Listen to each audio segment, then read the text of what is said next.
Iran का Israel पर hypersonic मिसाइलों से एक और जवाबी वार। तल अवीव और हीफा में धमाके, कई मकामात पर शोले भड़क उठे। मुतादिद मिसाइल हीफा बंदरगाह के करीब गिरने के बाद आग भड़क उठी। 15 इसराइली जख्मी। ईरानी हमलों में जौहरी तहकीकी मरकज भी तबाह। मजमूई तौर पर 15 इसराइली हलाक, 380 से जायद जख्मी।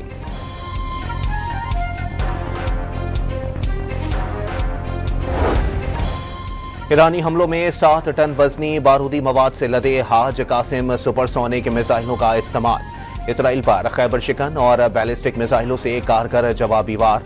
ईरानी हुकाम का इसराइली फिजाइया और तवानाई तंजीमात को नुकसान पहुंचाने का दावा। इसराइली जारिहत रुकने तक हमले जारी रहेंगे। ईरानी कौमी सलामती कौंसिल के रुकन मोहसिन रजाई का ऐलान। ईरान ने इसराइली शहरियों को हसास मकामात से दूर रहने का मशवरा दे दिया। इसराइली अहदाफ की वीडियो जारी कर दी। ईरानी हमलों का दिन जालिम इसराइलियों पर भारी। इसराइली सदर ने सोग का दिन करार दे दिया। अपने पैगाम में कई इसराइलियों के मारे जाने और मुत्तादिद के मलबे में दबे होने का एतराफ। ईरान के पास एटमी हथियार होते तो क्या होता।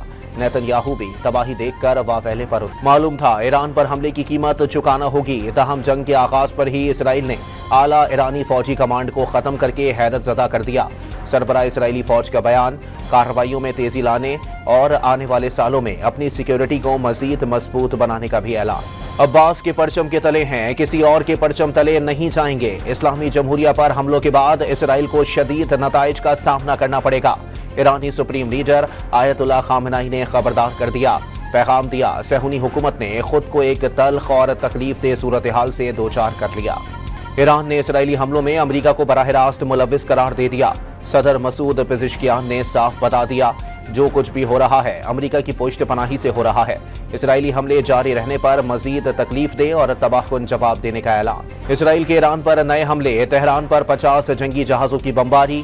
ईरानी पार्लियामेंट की इमारत के करीब धमाकों के बाद आग लग गई। शहरान में तेल और गैस के जखायर पर भी हमले। मशहद में इमाम रजा अलैहिस्सलाम के रोजे के करीब मिसाइल हमला। एयरपोर्ट पर भी बम गिरा दिया। ईरानी पासदारान इनकलाब के इंटेलिजेंस चीफ और उनके नायब को शहीद करने का दावा। ईरानी हुकाम ने अब तक के हमलों में 128 अफराद की शहादत और 900 जख्मी होने की तस्दीक कर दी।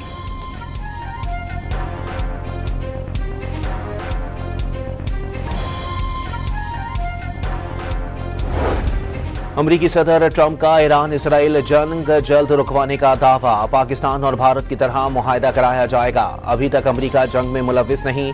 ईरान ने अमरीकी मफादात को नुकसान पहुंचाया तो अमरीका भी जंग में मुलव्विस हो सकता है। अमरीकी सदर ट्रंप ने आयतुल्लाह खामेनी की शहादत का इसराइली मंसूबा विटो कर दिया। सदर ट्रंप ने पूछा कि क्या अभी तक ईरान ने किसी अमरीकी को कत्ल किया। अमरीका के 2 आला ओहदेदारों की खबर एजेंसी राइटर्स से गुफ्तगू। वजीर दिफा ख्वाजा आसिफ ने दुनिया को इसराइल की जौहरी सलाहियत के बारे में खबरदार कर दिया। खौफजदा होना चाहिए कि इसराइल किसी आलमी जौहरी नज़्म ज़ब्त का पाबंद नहीं। ख्वाजा आसिफ का ट्वीट, इसराइल को बदमाश रियासत करार दे दिया।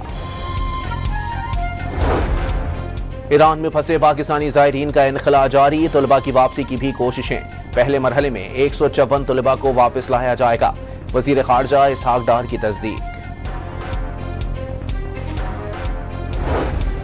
इसराइल के गजा पर भी हमले जारी। 24 घंटों में मजीद 65 फलस्तीनी शहीद, 315 जख्मी।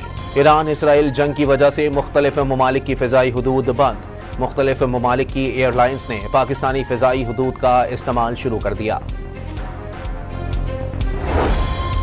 आलम इस्लाम को तकसीम करने की साजिश नाकाम हो गई। सऊदी अरब ने सबसे पहले ईरान पर इसराइल के हमले की मजम्मत की।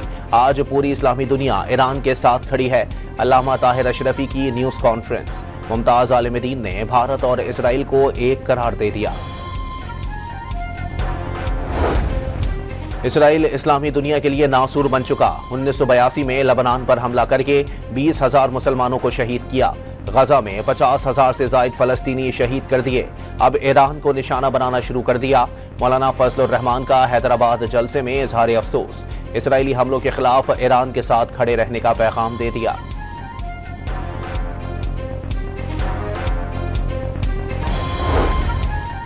बिलावल भुट्टो ने भारत की जानिब से पानी रोकने की कोशिश, ऐलान जंग के मुतरादिफ करार दे दी। तनाज़ा जौहरी जंग की जानिब भी जा सकता है। पाकिस्तानी सिफारती मिशन के सरबराह का इंटरव्यू। हुकूमत ने पेट्रोलियम मसनूआत की कीमतों में इजाफा कर दिया। हाई स्पीड डीजल 7 रुपए 95 पैसे फी लीटर महंगा। पेट्रोल की कीमत में 4 रुपए 80 पैसे फी लीटर का इजाफा। और बहावलनगर, बिहाड़ी और साहिवाल समेत पंजाब के मुख्तलिफ शहरों में बारिश। कश्मीर में बादल बरस पड़े। बलूचिस्तान के शहर ओधल में बारिश से कच्चे मकानात को नुकसान। कराची में भी बूंदाबांदी।